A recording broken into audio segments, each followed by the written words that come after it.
Assalamualaikum warahmatullahi wabarakatuh. Waalaikumsalam. Alhamdulillah, salatu wassalamu ala Rasulillah. Syukur kita panjatkan kepada Allah. Sampai hari ini Allah masih memberikan kepada kita nikmat, terutama nikmat iman dan nikmat Islam. Semoga Allah catat kita termasuk hamba-hamba yang pandai bersyukur. Salawat dan salam moga tercurahkan kepada Nabi Muhammad sallallahu alaihi wasallam. Ini suaranya jelas ya? Jelas ya? Baik Bapak dan Ibu yang Allah muliakan, sekarang kita melanjutkan pembahasan yang sebelumnya, Quran Surat As-Saffat 149, Surat ke-37 ayat 149. A'udzu billahi minasy syaithanir rajim. A'udzu billahi minasy syaithanir rajim. Bismillahirrahmanirrahim.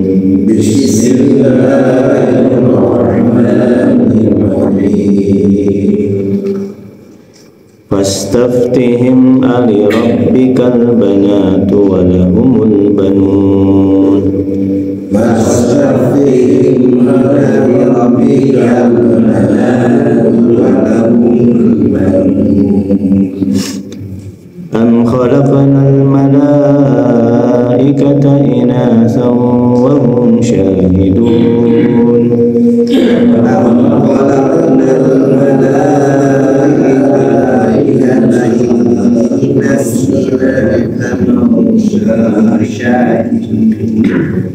ala innahum min ifkihim la yaqulun.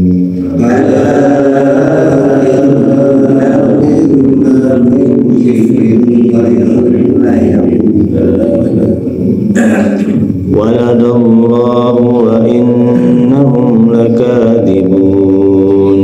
Waladallahu wa innahum lakadibun. Astafal banati 'alal banin.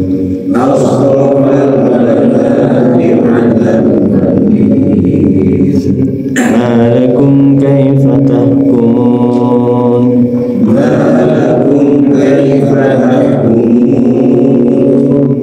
Afala tadhakkarun.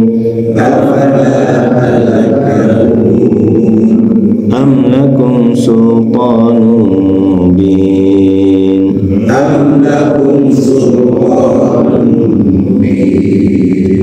Fa'tu bikitabikum in kuntum shadiqin.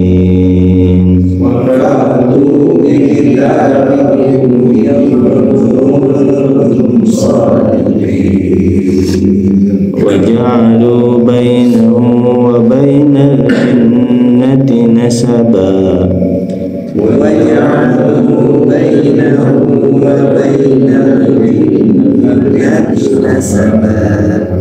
Walaqad 'alimatil jinnatu innahum lamuhdarun.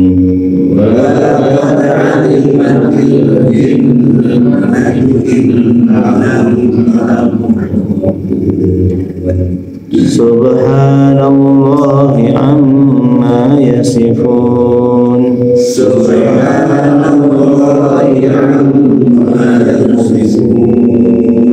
Illa ibadallahil mukhlasin.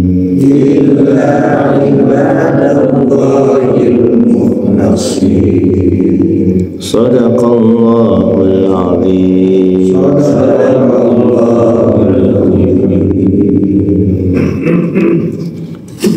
Alhamdulillah,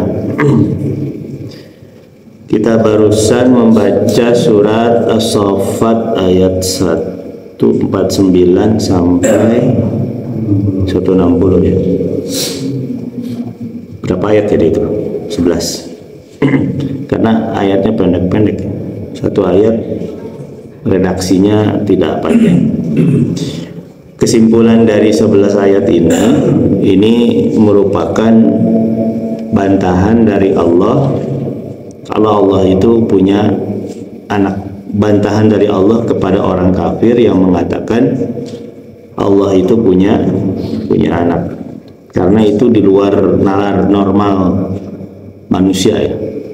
Di sisi lain itu bentuk merendahkan Allah, karena dari segi teks jelas ya, dalam Quran surat Al-Ikhlas, lam yalid wa lam yulad, dia tidak beranak dan dia tidak diperanakkan. Kalau Allah punya anak ya apa bedanya dengan makhluknya, yaitu manusia. Dan dalam konsep Islam, bahkan mungkin dalam semua agama, konsep teologi yang paling istimewa itu dan bahkan satu-satunya yang benar itu hanya Islam ya. Tuhan tidak bisa dilihat secara visual ya. Itu ada hikmahnya. Kalau Tuhan bisa dilihat secara visual, bentuknya kurang lebih akan sama dengan makhluknya, lalu mana istimewanya? Karenanya dalam konsep Islam, Allah itu tidak bisa dilihat, dan itu masuk kategori perkara gaib. Dan ujian terberat dalam keimanan itu adalah percaya kepada yang gaib. Ketika orang hanya percaya kepada yang sifatnya bisa tampak oleh panca indera.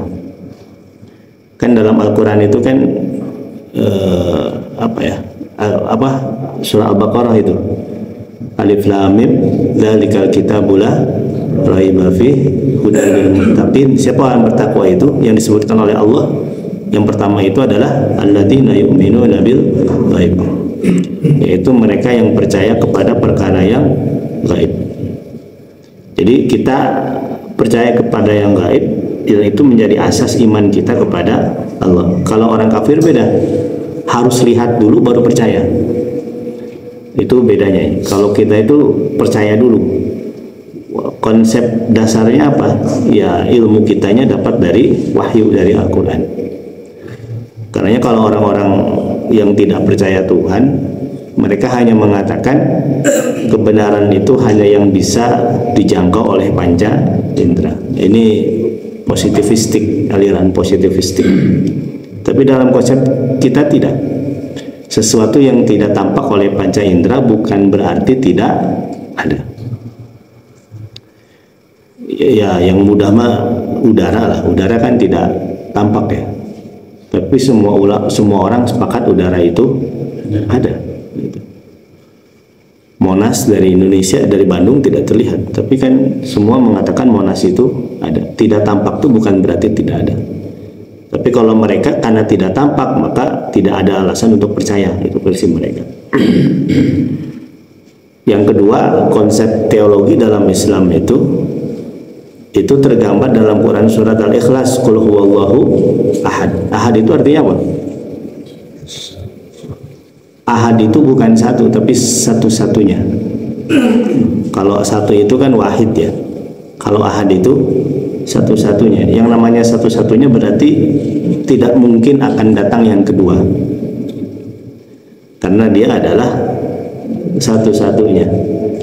Konsekuensinya apa? Karena satu-satunya, maka tidak mungkin akan muncul dari zatnya sesuatu yang menjadikan dia tidak menjadi satu-satunya, yaitu lam yalid wa lam yulad. Dia tidak beranak dan tidak diperanakkan. Kalau Tuhan punya anak, berarti dia bukan lagi satu-satunya, akan membatalkan Al-Ikhlas ayat 1. Makanya qul huwallahu ahad Allahus samad lam yalid wa lam yulad. Jadi lam yalid wa lam yulad itu penegasan dari Allahu ahad, Allah yang satu-satunya. Dan konsep yang ketiga dalam Islam itu adalah laisa kamitslihi syai'un. Dia tidak seperti sesuatu dari apapun makhluknya. Kalau Tuhan bisa diserupai, maka Tuhan tidak ada Inilah istimewanya. Itu maka dari sekian konsep Tuhan yang kalau kita pelajari dari agama-agama yang ada di dunia ini, yang paling masuk akal itu adalah dalam Islam. Karenanya banyak orang yang masuk Islam setelah baca Quran surat Al-Ikhlas. Dan tidak sedikit juga umat Islam yang menjadikan surat favoritnya adalah surat Al-Ikhlas. Khususnya ketika sholat, terutama sholat taraweh. Triple kul plus inaa ta'ina. Tapi ada orang yang masuk surga gara-gara surat Al-Ikhlas, Pak. Jadi ada seorang bertanya, ya Rasulullah, aku begitu cinta kepada salah satu surat dalam Al-Quran. Kemudian kata Rasulullah, surat apa yang kau sangat cintai? Yaitu Qul huwallahu ahad. Sehingga kata Rasulullah, engkau akan masuk surga karena cintamu kepada surat Al-Ikhlas. Jadi kalau Bapak Ibu suka surat Al-Ikhlas, itu adalah salah satu yang pilihan yang tepat. Baik, di sini Allah memerintahkan kepada Nabi Muhammad untuk bertanya kepada orang-orang kafir. Fastaftihim, maka mintalah fatwa kepada mereka, atau tanyalah kepada mereka. Istifta itu meminta pendapat ya.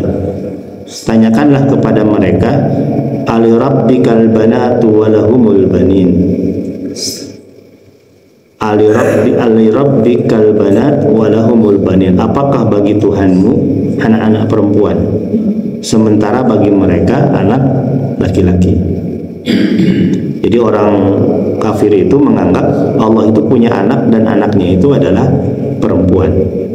Nah, dalam masa jahiliyah itu terjadi diskriminasi terhadap wanita, menganggap wanita itu derajatnya di bawah laki-laki. Maka datangnya Islam itu memuliakan perempuan. Tidak ada bedanya laki-laki dan perempuan. Man amila salihan min dzakarin aw untha wa huwa mu'min falanuhyiyannahu hayatan thayyibah. Siapa yang beriman dan melakukan amal soleh dari kalangan laki-laki atau perempuan. Nah, itu kan disandingkan ya, laki-laki dan perempuan. Artinya datangnya Islam itu memuliakan perempuan yang awalnya pada masa jahiliyah mendapatkan tindakan diskriminatif. Nah, Allah itu sedang meminta kepada Nabi Muhammad supaya berdialog dengan orang-orang kafir ketika itu dengan nalar mereka. Nalar mereka itu, mereka menjadikan anak perempuan itu di bawah laki-laki. Gitu. Karena kenapa kan pada masa jahiliyah itu kalau ada orang punya anak wanita itu dibunuh karena malunya yang tinggi. Beda kejadiannya pada masa Fir'aun. Pada masa Fir'aun anak laki-laki yang dibunuh karena khawatir menjadi saingan. Konon katanya kucing pun demikian. Kalau kucing kawin dengan betina kemudian punya anak laki-laki jantan, kalau anak jantannya ini ketahuan sama si bapaknya, jantannya itu katanya kan bapaknya berpotensi membunuh ya, makanya kenapa sama betinanya itu disembunyikan sama ibu dari kucing itu.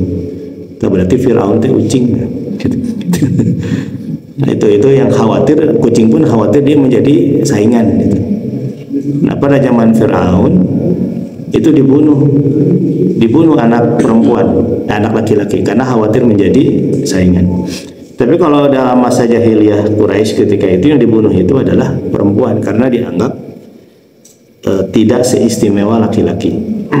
Datangnya Islam, Allah memuliakan perempuan.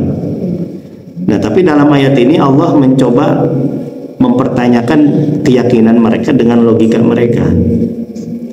Kata Allah, tanyakanlah hai Muhammad kepada mereka, ali rabbikal banat, apakah bagi Tuhanmu anak perempuan yang kalian anggap anak perempuan itu lebih rendah dari laki-laki, walahumul banun, sementara bagi mereka atau bagi orang kafir anak laki-laki. Jadi bagaimana mungkin Allah punya sesuatu yang oleh mereka sendiri dianggap lebih rendah daripada yang mereka punya. Nah, ini banyak ayat sebetulnya dalam Quran itu Allah mencoba berdialog dengan manusia sesuai mengikuti logika manusia. Salah satunya itu adalah ayat ini. Am khalaqnal malaikata inatsa wa hum syahidun. Ataukah mereka meyakini kami telah menciptakan malaikat dari kalangan wanita. Nah, sebagian mereka menganggap bahwasanya anaknya Tuhan itu, anaknya Allah itu adalah para malaikat berjenis kelamin wanita. Nah, Allah lagi-lagi mencoba berdialog dengan mereka dengan logika mereka yang menganggap wanita lebih rendah daripada laki-laki. Kok bagaimana mungkin Allah punya anak berjenis kelamin wanita yang dianggap oleh mereka lebih rendah daripada laki-laki? Kenapa bukan laki-laki anaknya? Am khalaqnal malaikata inatsa. Jadi mereka menganggap Allah itu punya anak, yaitu anaknya itu malaikat dan berjenis kelamin wanita. Wa hum syahidun, dan apakah mereka menyaksikan bahwasanya Allah memang betul menjadikan malaikat sebagai anak? Nah, ini kalimat pertanyaan dan pernyataan dari Allah bahwasannya mereka itu hanya sebatas menduga. Jadi semua keyakinan orang kafir itu basisnya itu adalah dugaan. Kayak non muslim lah ya, dalam konsep agama lain ada Tuhan. Kenapa mereka menyembah sesuatu yang dianggap Tuhan oleh mereka? Ya basicnya itu adalah dugaan gitu. Fitrah manusia itu kan ini ya, punya ketergantungan kepada sosok yang diagungkan. Itu fitrah manusia. Karenanya orang ateis itu pada prinsipnya menafikan jiwa ketergantungannya. Manusia tuh siapapun itu, termasuk orang ateis, dalam kondisi tertentu fitrahnya muncul dia tuh butuh ketergantungan kepada sosok yang dianggap bisa memberikan keselamatan atau solusi. Nah, yang jadi masalah ketika fitrah itu ada, tersalurkannya dengan cara yang salah, yaitu dengan dugaan, sehingga menjadikan sesuatu sebagai Tuhan. Nah, kalau dalam konsep Islam tidak. Basicnya itu bukan dugaan, tapi adalah wahyu. Dan wahyu yang terakhir adalah Quran, dan ini menjadi bukti mukjizat tentang keberadaan Allah Subhanahu wa Ta'ala. Nah, jadi mereka meyakini bahwasanya malaikat itu anaknya Tuhan berjenis perempuan, mereka pun tidak menyaksikan. Itu semua adalah dugaan mereka.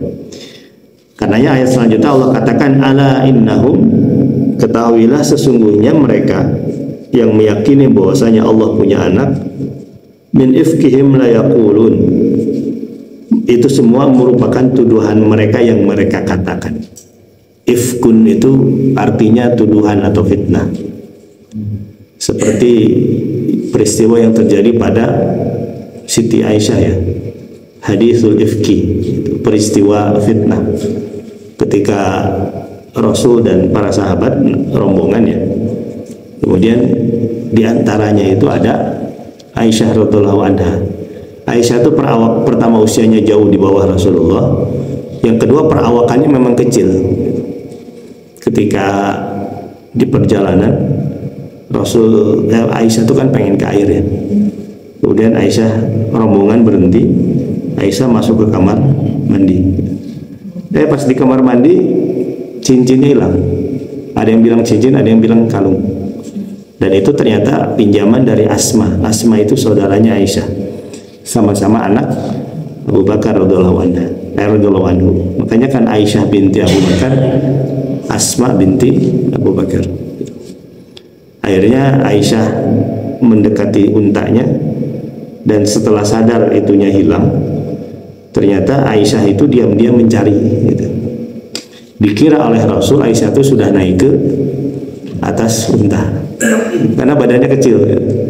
Akhirnya berangkat, ternyata Aisyah itu tertinggal, dan ketika itu Aisyah ditemani oleh seorang sahabat agung mulia namanya Sofwan ya, masalah Sofwan bin siapa itu.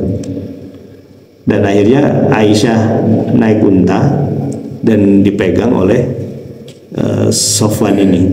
Rombongan Rasul udah pergi gitu. Nah, itu kemudian orang-orang munafik ya ketika itu melihat Aisyah dituntun untanya oleh Sofwan ini, orang-orang munafik itu menuduh keduanya telah melakukan hal yang senonoh gitu. Hal yang tidak pantas, padahal Aisyah sudah punya suami yaitu Rasulullah gitu. Ketika itu kan Rasul terbawa apa ya? Ya manusia biasa beliau terbawa kesal ya. Akhirnya kan Rasul mendiamkan Aisyah sampai akhirnya Aisyah sakit. Bahkan Aisyah kembali ke rumah Abu Bakar tidak mau ketemu Rasul ya, karena Aisyah merasa tidak melakukan apapun. Bahkan ada yang mengatakan Aisyah baru sadar kalau fitnah ini ada setelah beliau tersadarkan dari sakitnya. Beliau sakit, tiba-tiba kok ada tuduhan seperti ini. Akhirnya jadi tidak berani datang ke rumah Rasul karena khawatir Rasul dalam kondisi marah gitu. Hingga akhirnya kemudian turunlah firman Allah yang menjelaskan kepada Rasulullah bahwasanya itu semua adalah tuduhan gitu. Jadi dalam rumah tangga Rasul pun terjadi peristiwa gitu ya. Jadi artinya peristiwa hubungan normalnya suami istri yang tidak mungkin zero konflik gitu. Pasti ada aja. Nah itu kan ungkapannya dengan sebutan hadisul ifki. Itu peristiwa yang sifatnya fitnah. Nah di sini pun Allah menjelaskan demikian. Apa yang mereka katakan Allah punya anak, ala innahum min ifkihim, itu semua merupakan tuduhan mereka, fitnah mereka. Tidak ada bukti. Yang namanya fitnah tidak ada bukti. La yaqulun, yang mereka katakan. Waladallahu wa innahum lakadzibun, mereka mengatakan Allah itu beranak, wa innahum lakadzibun, dan mereka itu sungguh pendusta. Jadi mereka mengatakan Allah punya anak, itu merupakan adalah tuduhan mereka. Wa innahum lakadzibun, dan mereka itu dipastikan sebagai pembohong. Astafal banati alal banin, apalagi bohongnya tidak logis dan menabrak logika mereka. Astafal banati alal banin, bagaimana mungkin Allah kalaupun punya anak, bagaimana mungkin memilih perempuan dan tidak memilih laki-laki? Yang sesuai logika mereka sebelum datangnya Islam, laki-laki lebih mulia daripada wanita. Kenapa mereka Allah malah memilih wanita? Jadi logika mereka menabrak keyakinan yang selama mereka ini anut, yaitu laki-laki lebih mulia daripada perempuan. Bagaimana mungkin kepunyaan Allah itu lebih rendah daripada kepunyaan hambanya? Hambanya punya anak laki-laki, Allah punya anak wanita. Astafal banati alal banin, Allah memilih anak perempuan sementara mereka meyakini mereka laki-laki lebih mulia dari perempuan dan mereka punya anak laki-laki. Malakum kaifa tahkumun, bagaimana mungkin kalian membuat suatu keputusan yang demikian, keputusan yang tidak masuk akal. Tapi ya karena itu sudah menjadi dogma, ya sulit untuk dihilangkan.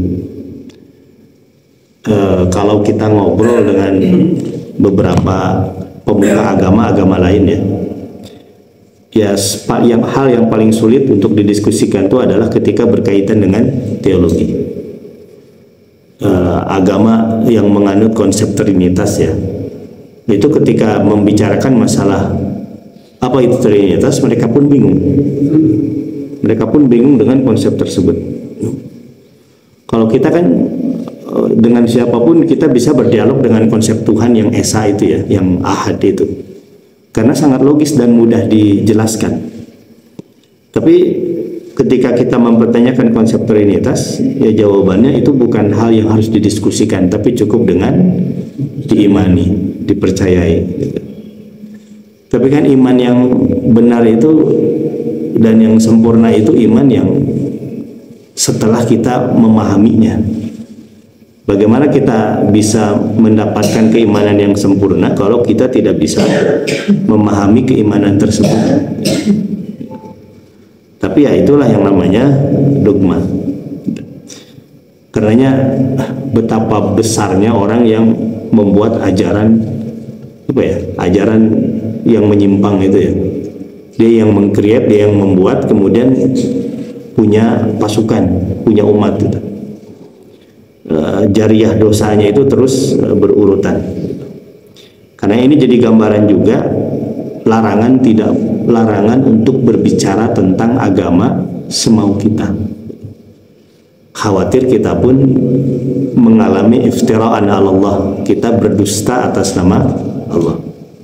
Kalau dalam Al-Quran kan jelas banyak ayat tentang larangan kita berbicara tentang agama tanpa ilmu yang benar.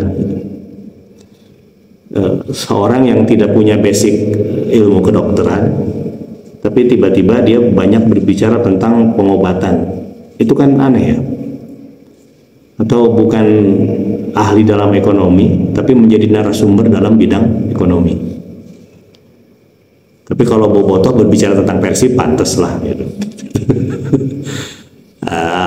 Tapi apalagi ini agama. Kita yang awam tentang agama, tapi tiba-tiba banyak berbicara tentang agama, itu khawatir fatalnya, kejadiannya fatal. Karena agama itu syariat dan sumbernya dari Allah, maka kita harus berlandaskan kepada ilmu yang kita dapati dari Allah. Malakum kaifa tahkumun. Jadi bagaimana mungkin kalian membuat keputusan yang demikian? Afala tadhakkarun. Tidakkah kalian melihat atau tidaklah kalian berpikir, berbicara tentang agama apa adanya, berbicara tentang Tuhan apa adanya. Kemudian Allah katakan am lakum sultanun mubin. Kalian mengatakan Allah punya anak dan anaknya perempuan, apakah memang kalian punya sultanun mubin, punya bukti yang nyata? Dasarnya apa? Allah itu punya anak. Apakah wahyu? Ya jelas bukan. Karena mereka sebenarnya tidak ada konsep wahyu kecuali dalam Islam ya. Dan satu-satunya kitab suci yang memang betul-betul tidak ada infiltrasi itu ya hanya Quran. Injil sudah jelas ada infiltrasi ya, ada campur tangan kitab Allah yang kemudian berubah menjadi penafsiran-penafsiran para pemuka agama mereka. Padahal Injil itu masuk kategori kitab Allah. Lalu bagaimana dengan kitab agama-agama yang bukan tanda petik samawi? Itu jelas buatan mereka. Tapi itu karena fitrah manusia itu butuh sandaran kepada sesuatu yang dianggap istimewa. Kitab yang mereka bikin sendiri pun dianggap sebagai kitab suci. Am lakum sultanun mubin fa'tu bi kitabikum in kuntum shadiqin. Kalau memang mereka punya sandaran bukti berupa kitab suci, fa'tu bi kitabikum in kuntum shadiqin, maka datangkanlah kitab tersebut, datangkanlah wahyu tersebut in kuntum shadiqin, kalau kalian termasuk orang-orang yang benar. Jelas tidak mungkin bisa mendatangkan. Wa ja'alu bainahu wa bainal jinnati nasaba. Nah, ini ada ahli tafsir yang mengatakan saking mereka tidak bisa menghadirkan bukti bahwasanya Allah itu punya anak, mereka pun lebih halu lagi. Wa ja'alu bainahu wa bainal jinnati nasaba. Mereka menjadikan mereka pun punya nasab dengan jin. Jadi dia dengan jin itu punya hubungan nasab. Padahal ini dua entitas makhluk yang berbeda. Walaupun Nabi Muhammad diutus kepada manusia dan jin, tapi ini kan dua entitas makhluk yang berbeda. Hanya memang kalau jin bisa melihat kita, kalau kita tidak bisa melihat jin gitu. Tapi ini dua entitas makhluk yang berbeda. Jadi saking mereka berbicara tentang agama tanpa ilmu, kadung halunya itu bukan hanya mengatakan Allah punya anak, tapi mereka mengatakan mereka pun punya nasab dengan jin. Wa ja'alu bainahu wa bainal jinnati nasaba.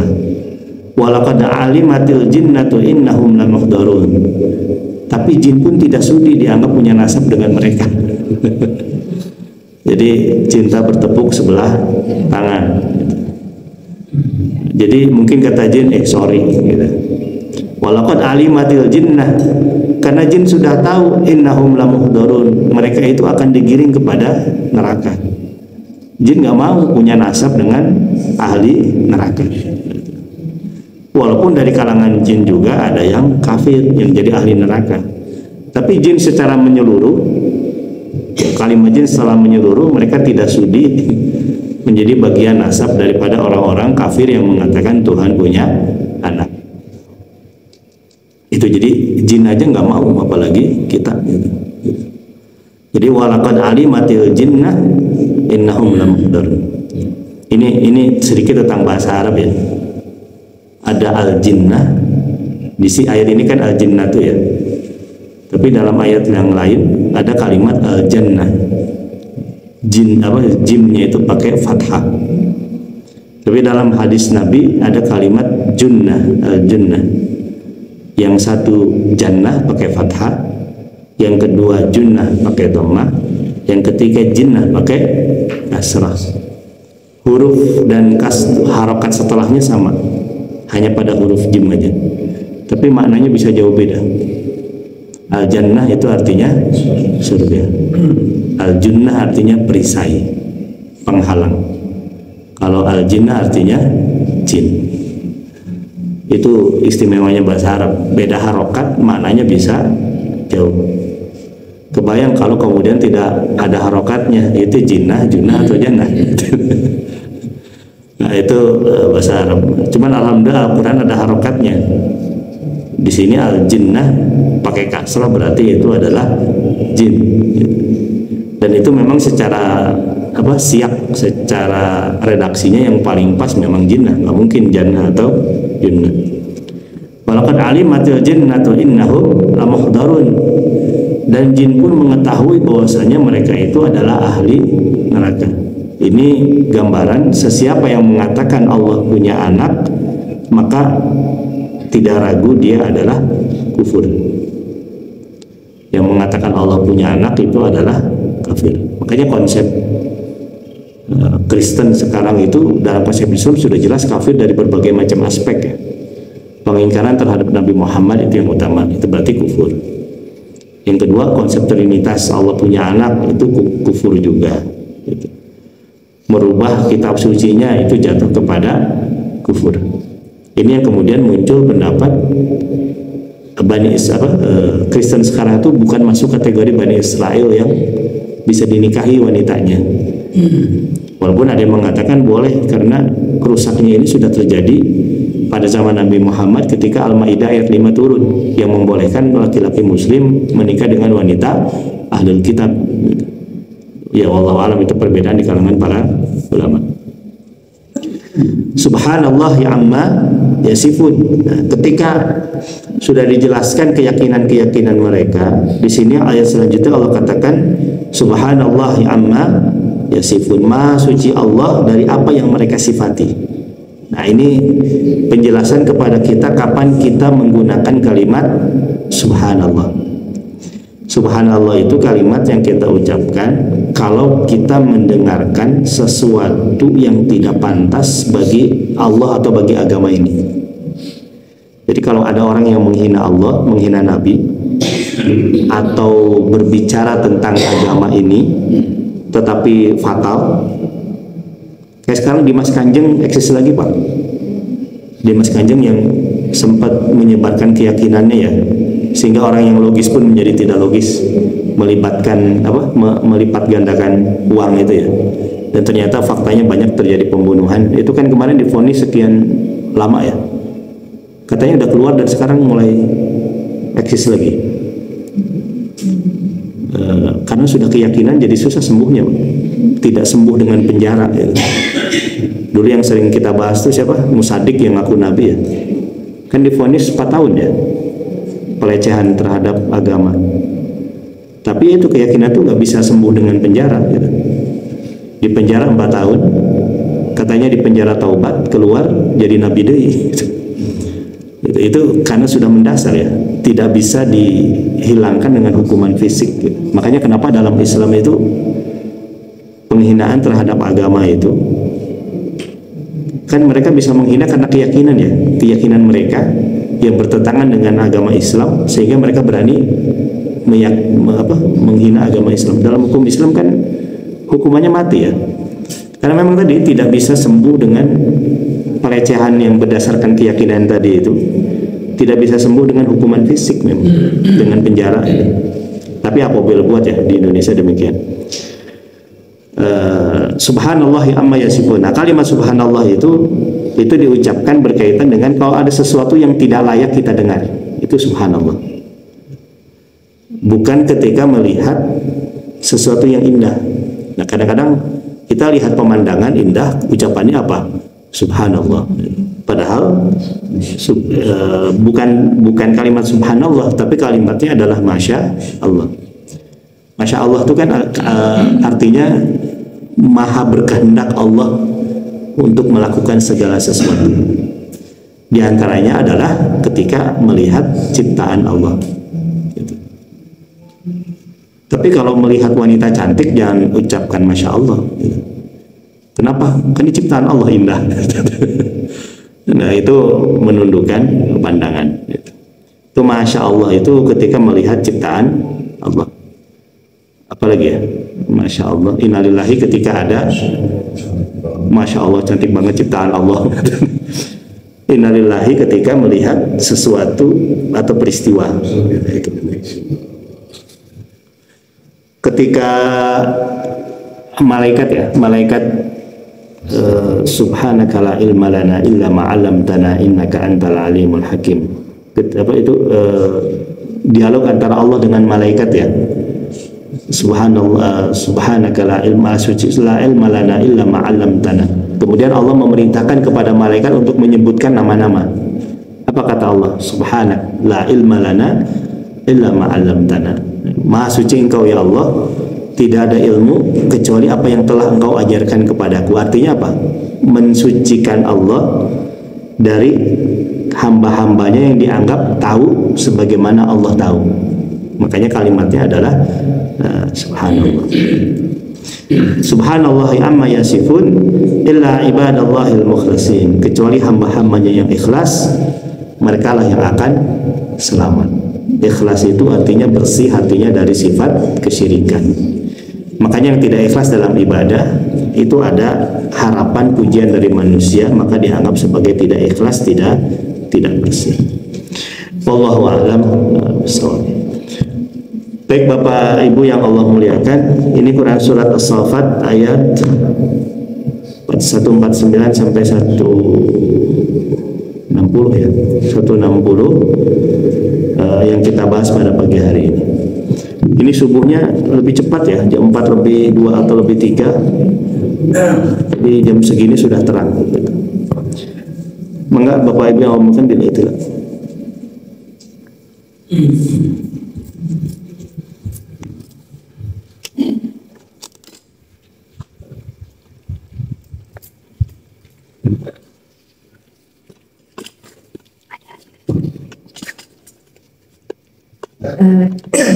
Jazakallah kesempatan. Ada. Yang pertama, penyebabnya apa sebetulnya? Kenapa di zaman ya pada waktu itu sebelum Rasulullah diutus, kenapa wanita itu direndahkan gitu? Kalau disebut tadi tidak istimewa, ada apa sebetulnya gitu? Karena kalau lihat di zaman Fir'aun kan jelas ya penyebabnya takut tersaingi dan memang ada mimpi ya waktu itu. Nah itu kenapa sebetulnya. Yang kedua,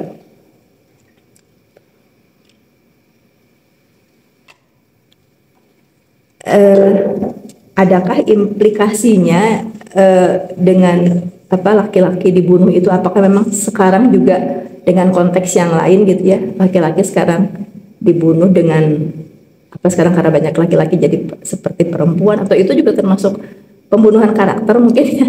Apakah masuk ke sana gitu? Karena berlanjut ke pertanyaan berikutnya, ayat Al-Quran itu kan mungkin tidak semuanya bisa dipraktekkan secara letterlock gitu ya, diaplikasikan karena seperti misalnya melihat mukjizat kan sudah tidak ada gitu.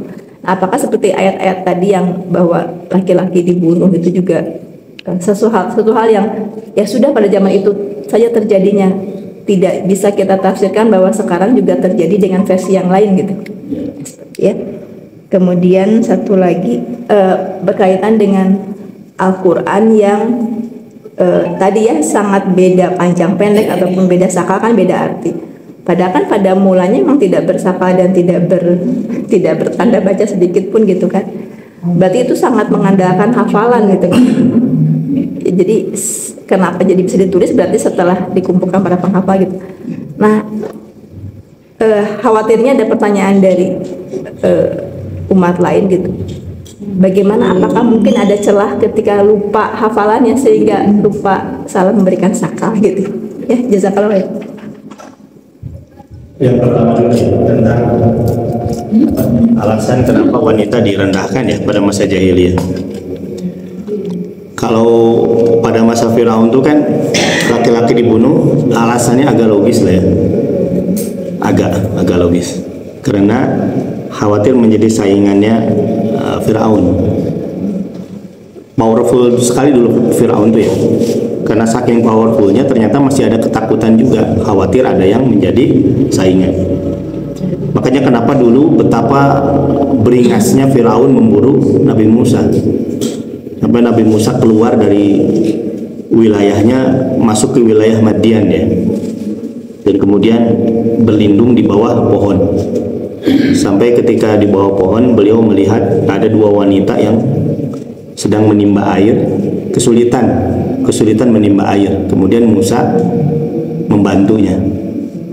Ternyata air tersebut, kedua wanita tersebut disuruh oleh ayahnya untuk menimba, dan nanti airnya untuk ternak kambing bapaknya ini.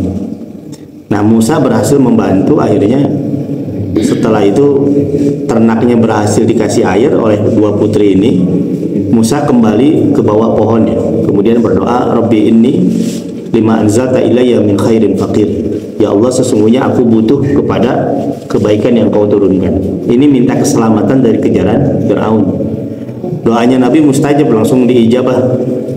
Tiba-tiba salah satu dari dua wanita tadi datang kepada Musa, bilang, Fulan dipanggil oleh ayahku. Akhirnya Nabi Musa datang kepada bapaknya, bapak dua wanita ini, dan kemudian bapaknya bilang, terima kasih engkau sudah membantu anakku, dan sebagai ungkapan terima kasih saya tawarkan engkau supaya menikahi salah satu dari dua putriku. Sehingga akhirnya Nabi Musa setuju untuk menikahi salah satu putrinya. Maharnya apa? Maharnya itu Nabi Musa mengurus ternak bapaknya ini, mengurus ternak bapaknya. Jadi kalau ada wanita yang kesulitan nimba, segera dibantu, Pak. Nah, itu akhirnya sah pernikahannya. Sehingga ada yang mengatakan boleh mahar itu berbentuk perjanjian kerja, itu boleh, seperti antara Musa dengan mertuanya. Nah, itu kan peristiwa bagaimana Firaun itu terobsesi untuk membunuh Musa, karena Musa dilihat berpotensi untuk menjadi saingan Firaun. Nah, hal berbalik ketika masa jahiliyah. Masa jahiliyah itu yang dibunuh itu adalah wanita. Lalu apa alasannya?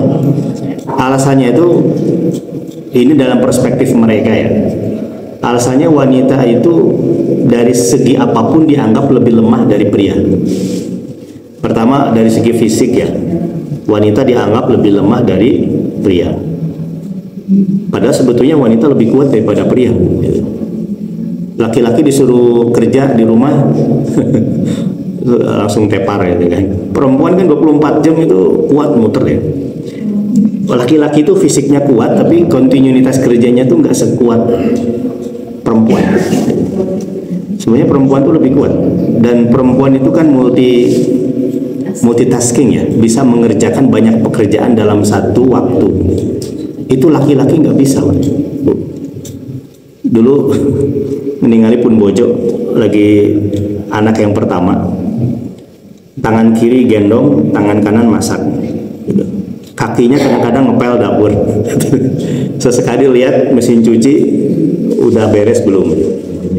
Banyak pekerjaan dilakukan satu waktu. Laki-laki nggak bisa. Laki-laki fokus kepada satu. Ketika nonton TV, otomatis pendengaran menjadi berkurang. Maka ketika laki-laki nonton TV kemudian dipanggil, butuh panggilan berkali-kali sampai dia bisa menyahut. Apalagi lagi nonton Persib, wah udah susah diganggu ya.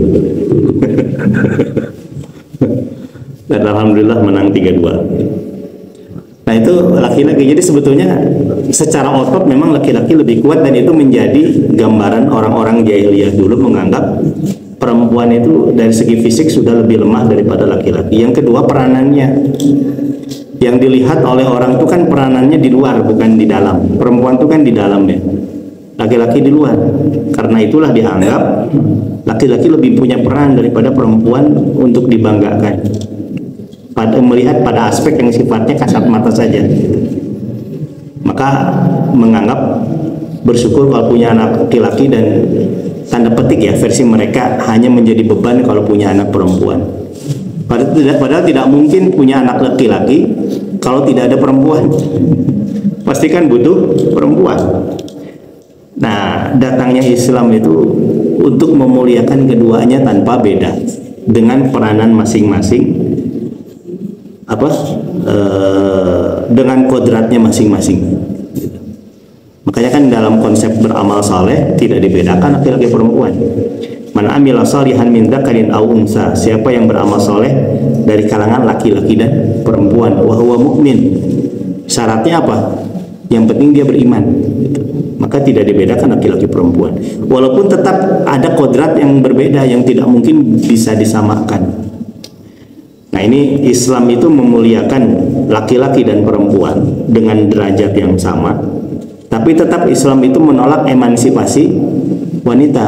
Kebablasan versi Barat menganggap laki-laki perempuan itu sama dalam segala hal. Itu yang dibantah oleh Islam. Islam memuliakan wanita dengan kodratnya. Ketika menyamakan perempuan dengan pria, dianggap sama kodratnya, justru malah tidak memuliakan wanita, justru malah membedakan wanita. Jadi intinya kenapa orang jahiliyah itu membunuh wanita, ya itu karena dianggap lebih rendah daripada laki-laki dari segala aspek menurut mereka. Dari aspek yang sifatnya fisik, termasuk yang kedua adalah peran. Tapi kalau begitu kan perempuan nanti dibunuh-bunuh, lama-lama punah. Ya, gimana mau punya anak laki-laki lagi, perempuannya hilang, habis. Itu yang pertama. Kemudian yang kedua, tentang menafsirkan Quran ya.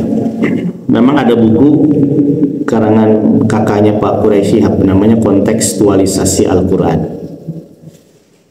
Bagaimana teks-teks Quran itu ditafsirkan sesuai dengan konteks kekinian. Di satu sisi itu tuh bagus, tapi di sisi lain itu bisa berbahaya. Nanti patokannya itu akan menjadi kepada konteks, bukan kepada teks. Teksnya itu menjadi elastis, dan itu bisa fatal ya. Apalagi kalau berkaitan dengan hukum ya. Berkaitan dengan hukum, ujungnya hukum-hukum yang dalam Al-Quran menjadi elastis sesuai dengan konteks kekinian. Ada orang liberal itu yang bilang begini, kenapa khamar itu, arak itu diharamkan? Dia melihat dari konteksnya, fokusnya kepada konteks bukan kepada teks. Dia mengatakan karena ketika ayat tentang pengharaman khamar itu turunnya di Arab. Arab itu panas, dan cuaca panas itu tidak pas untuk minum khamar. Maka berarti khamar itu halal dan thayyiban kalau di Rusia yang dingin gitu. Nah itu kalau berpikirnya secara konteks, teksnya jadi elastis, jadi hilang itu kekuatan pada aspek hukumnya itu. Itu jadi kalau kontekstualisasi teks itu kalau bablas, peranan teksnya jadi hilang. Dan itu juga terjadi pada tafsir ilmi, tafsir sains. Ini stata'tum an tanfudhu min aqtaris samawati wal ard lan tanfudhu illa bisultan. Kalau engkau bisa menembus kepada langit, maka tembuslah, dan kalian tidak mungkin bisa tembus kepada langit kecuali dengan kekuatan. Quran surat Yasin ya. La tanfudhuna illa bisultan. Nah, para penggemar tafsir sains itu mengartikan sultan di sini adalah teknologi. Ya mungkin kalau dicocok-cocokkan pas ya, tapi butuh penjelasan yang lebih jelas. Betul nggak sultan itu adalah teknologi gitu. Nah ini aspek cocok loginya dalam tafsir sains itu sangat kuat sekali gitu. Ada buku tapi masih redaksinya bahasa Arab sih ya, Ijazul ilmi ilaina, mukjizat ilmi, mukjizat sains, kemana arahnya. Itu aspek cocok logi itu banyak gitu. Itu karya Dr. Musaid bin Sulaiman At-Tayyar gitu. Jadi di satu sisi kontekstual, melihat kontekstual itu penting ya, karena ada yang namanya asbabun nuzul. Tapi asbabun nuzul itu hanya sebatas membantu memahami, bukan menjadikan dalilnya gitu. Dalilnya itu tetap ada pada teks gitu. Hanya memang asbabun nuzul membantu memahami teks gitu. Jadi menjadikan teks itu karet, dibawa kemana-mana sesuai dengan zaman, itu di satu sisi upaya bagaimana memberikan solusi, tapi kok kebablasan itu bisa bahaya gitu. Itu mengenai yang demikian. Adapun peristiwa bagaimana laki-laki sekarang karakternya rusak ya, sudah Allah ciptakan laki-laki malah ingin gelis gitu. Nah itu karena zaman saja itu. Hegemoni peradaban barat dalam hal LGBT itu memang kuat sekali ke Indonesia. Dan angka HIV di Bandung itu kan melesat ya, di Bandung itu paling tinggi di Jawa Barat di Bandung. Dan salah satu faktor penyebab terbesarnya itu selain jarum suntik ya itu jeruk sama jeruk gitu. Laki-laki dengan laki-laki gitu. Dan itu di kalangan generasi muda. Dan sekarang tuh Babu, orientasi cepat menikah tuh sudah merosot sekarang tuh. Saya tuh kalau di kelas suka nanya, kamu kapan target mau nikah gitu. Ada yang bilang nanti lah usia 32 gitu. Itu kesadarannya ya, bukan masalah takdir ketemu jodohnya ya. Kalau takdir ketemu jodohnya usia segitu ya apa boleh buat gitu. Tapi sudah diniatkan nikah kapan, nanti usia kepala 3 gitu. Dan dengan kesadaran sejak sekarang gitu. Padahal saya dulu sejak di pesantren udah pengen nikah gitu.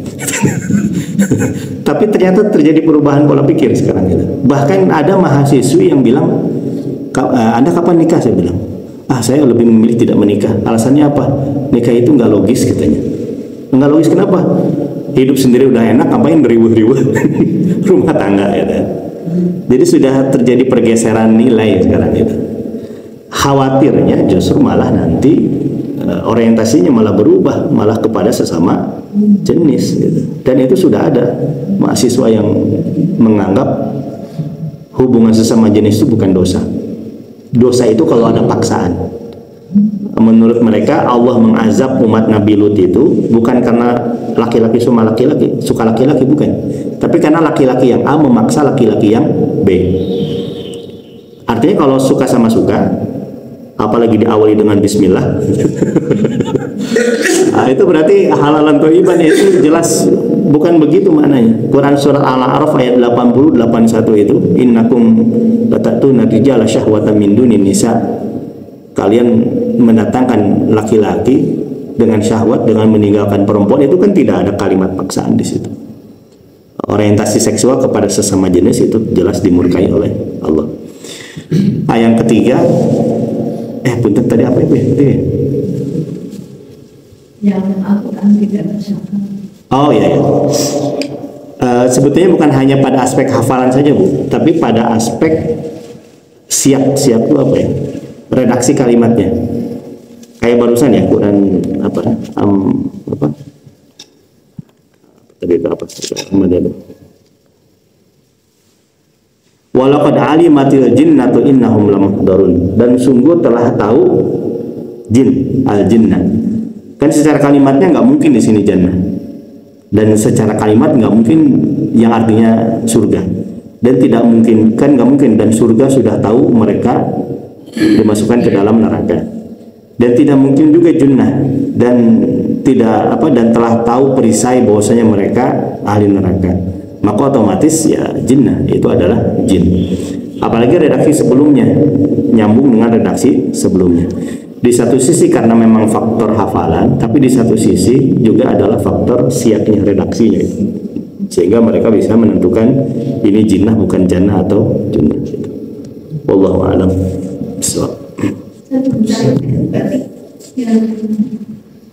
konteks sekarang laki-laki itu bukan soal pembunuhan atau bukan berbeda. Beda lagi, dua hal yang berbeda. Satu lagi dengan ini kondisi yang sekarang kita alami.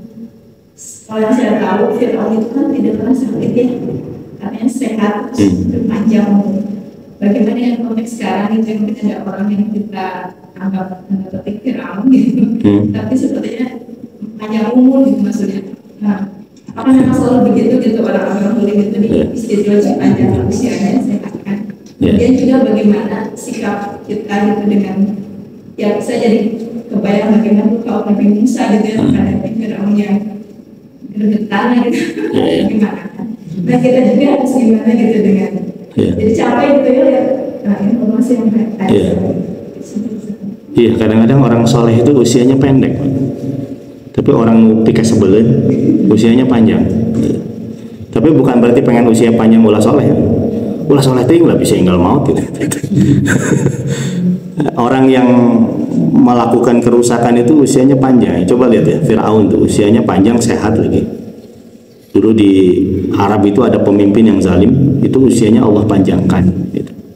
Padahal sudah Ariel Sharon itu kan walaupun ujungnya sakit ya, tapi dipanjangkan gitu. Ya itu bagian daripada istidraj. Bahkan ada kalimat yang mengatakan Firaun tuh nggak pernah bersin, Pak, saking sehatnya. Mungkin ini kalimat ungkapan apa ya, betapa sehatnya dia. Tapi di balik sehatnya itu Allah murka kepada mereka, itu istidraj gitu. Walaupun tetap ya minta kepada Allah kita usia yang panjang, karena apa kata Rasul itu, khairukum man tala umruhu wa hasuna amaluhu. Sebaik-baik kalian itu adalah yang panjang usianya dan baik amalnya. Jadi kalau Allah berikan kesempatan usia yang panjang dan amalnya baik, kan tumpukan pahalanya jadi banyak ya. Dan memang sedikit yang usianya lebih daripada 70 tahun itu. Wa aqalluhum ma yajuzu dzalika. Sedikit yang usianya lebih daripada 70 tahun. Jadi masjid ini aja kan paling berapa orang? Yang 70 tahun kan, 70 tahun ke atas itu kan sedikit.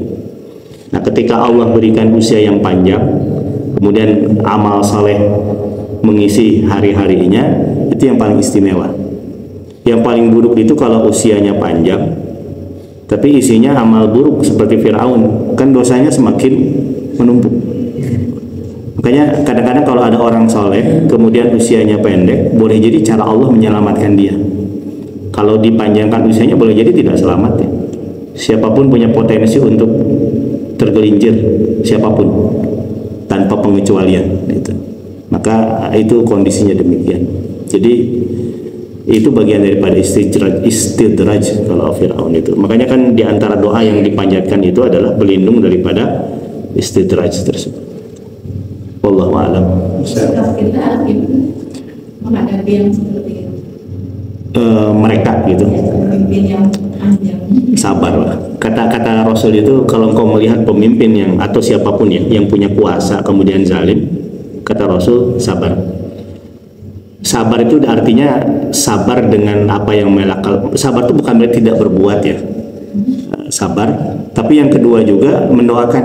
Nah, kita tuh yang seringkali lupa mendoakan kebaikan berubah menjadi baik bagi mereka.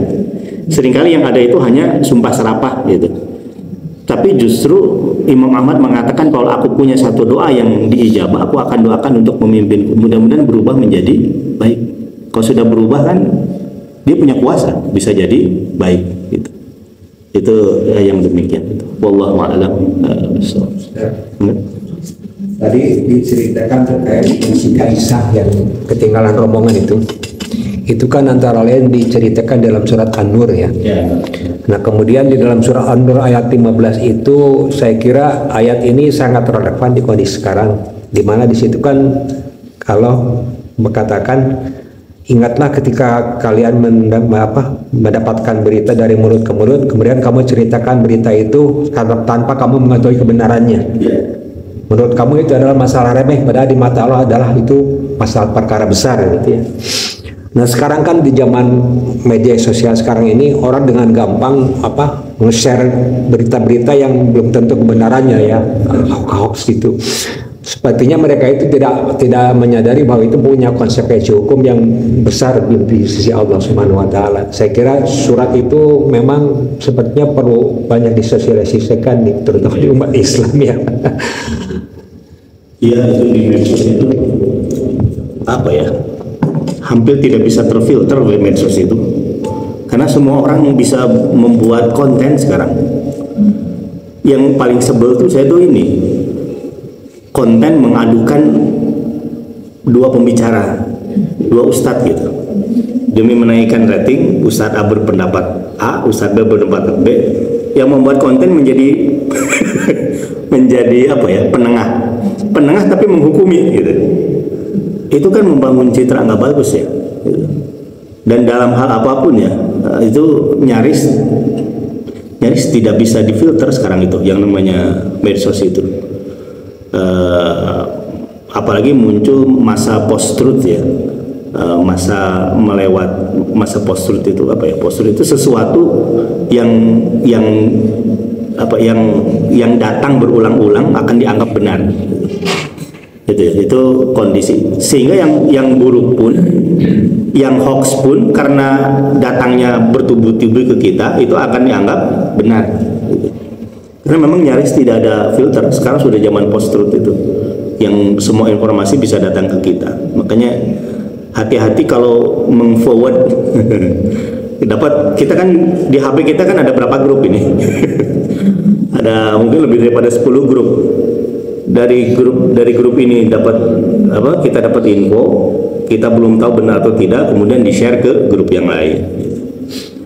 Dan filternya itu kan surat An-Nur tadi antara Islam ya. Betul. Kemudian juga dalam Hujurat itu kan kalau kamu menerima berita kan wajib kita tabain. Iya. Saya kira kalau Al-Quran itu sebagai filter, kalau umat Islam mestinya menyadari itu filter yang memang kalau kita sadar ya tentang itu. Cuman filter teknologinya Pak, mengerem hoax itu susah, tidak ada perangkatnya gitu, sehingga semua orang bisa mendapatkan informasi tersebut. Makanya tadi ya harus kembali kepada Quran tadi. Wallahu a'lam. Ustaz, tadi disinggung mengenai pengucapan Masya Allah dan Subhanallah gitu. Ini memang sangat rawan dan sangat sering diucapkan. Seberapa jauh kepentingannya, seberapa jauh tingkat kesalahan dan kepatalannya gitu, dan ada pengaruhnya kepada kita. Karena dalam ucapan terutama Masya Allah ya, di tulisan-tulisan baik orang, apalagi orang yang awam gitu, orang yang cukup mengerti saja mengenai tulisan Masya Allah itu banyak tidak tepat gitu. Karena kalau yang saya dapat gitu, yang tepatnya Masya Allah gitu, karena huruf Indonesia dengan Latin dengan Arab itu sangat berbeda gitu, tapi itu sangat mengandung arti gitu. Nah, ucapan Masya Allah, ada yang mengucapkan Masya Allah saja langsung diallohkan, tapi tidak dengan tulisan Masya Allah gitu. Nah kemudian yang itu yang ditanyakan seberapa jauh. Kemudian ucapan seperti Subhanalladzi asra bi 'abdihi laila gitu.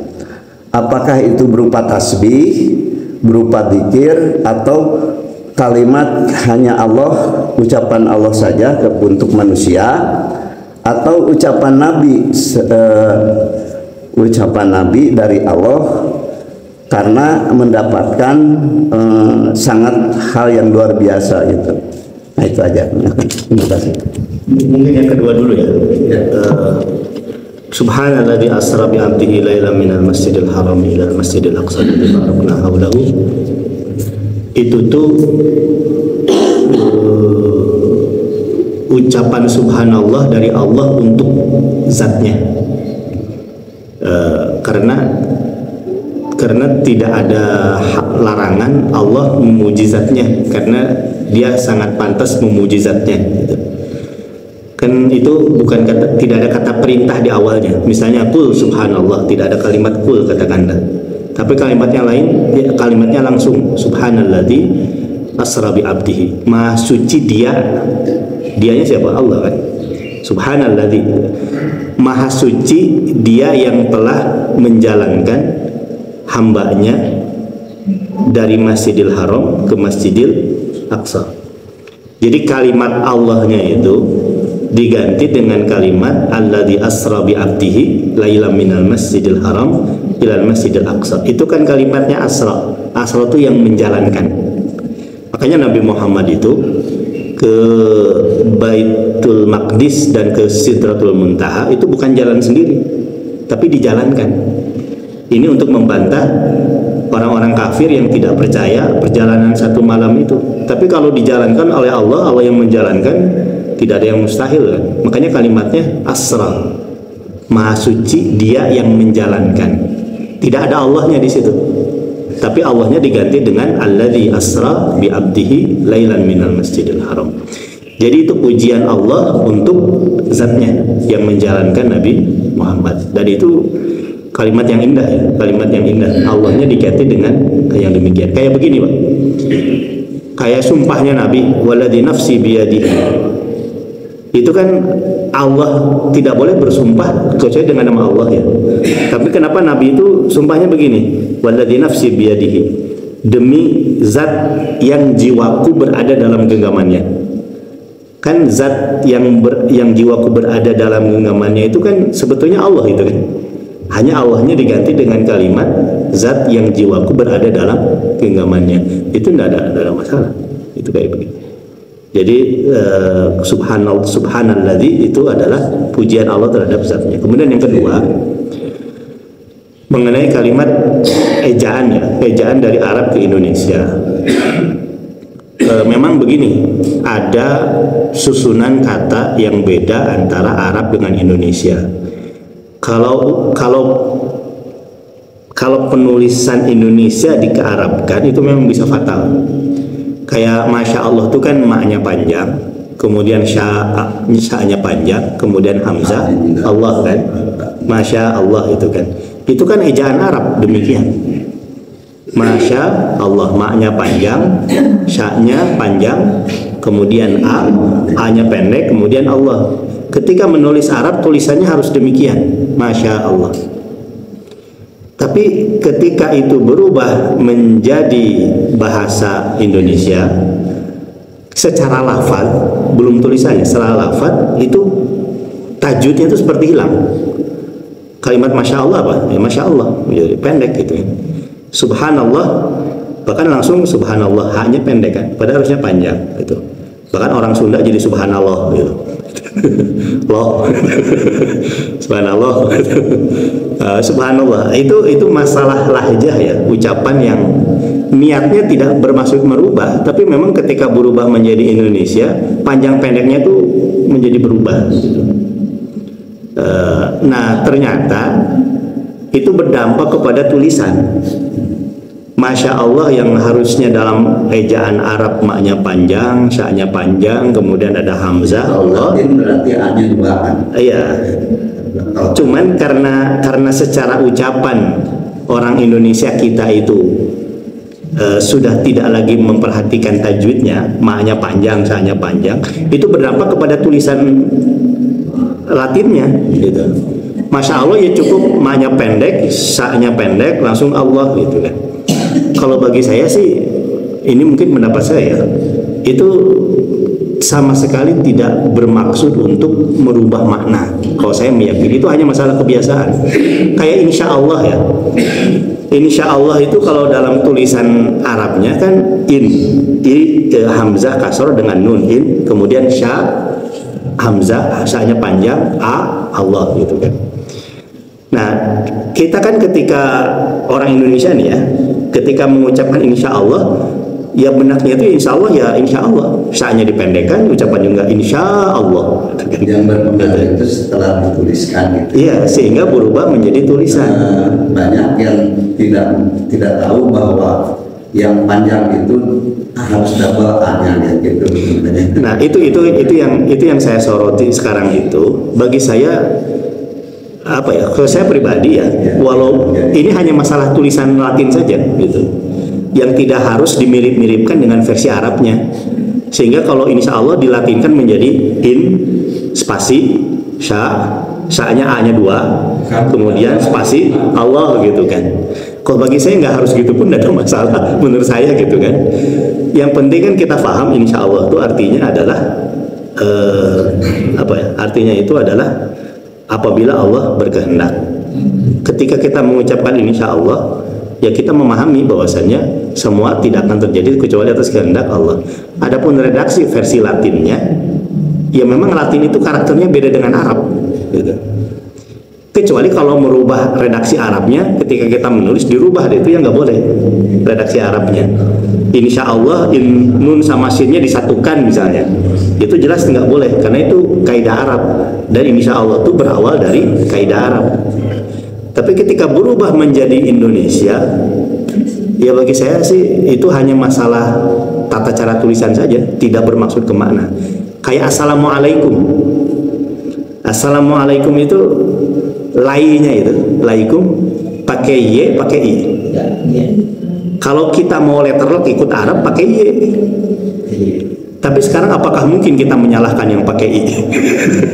Karena alasannya tidak ada dalam redaksi Arab, nggak ada i, itu nggak ada i itu. Kalau pakai i berarti assalamualaikum, bukan laikum gitu kan. Tapi karena dalam redaksi Arab Indonesia itu beda polanya dengan Arab, a ketemu itu menjadi ai, yang harus pakai y juga. Ini hanya pola ini aja Pak, pola tulisan yang berbeda antara Arab dengan Indonesia. Itu yang demikian itu. Wallahu a'lam. Ya.